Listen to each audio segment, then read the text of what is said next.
Are your multicolor prints splitting apart because there's different colors on the first layer? Let me show you how to fix that. So we've got a part here from a community member, and basically we've got these little sections, red, white, and they all connect along one thin kind of line. So it's going to be much weaker because we've got these different materials or different colors of, say in this case, PLA that are sticking together.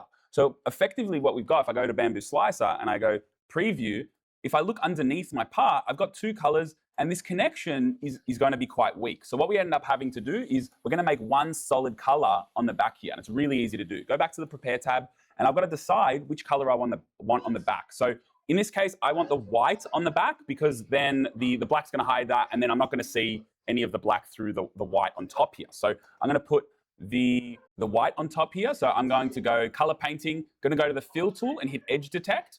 Then I'm going to click on white, and I'm going to make sure that this black part is painted white just on the back there. You see that? And now if I hit slice and I scroll all the way down and look at my first layer, I have one solid first layer, which is going to keep everything much stronger. It's going to hold it all together.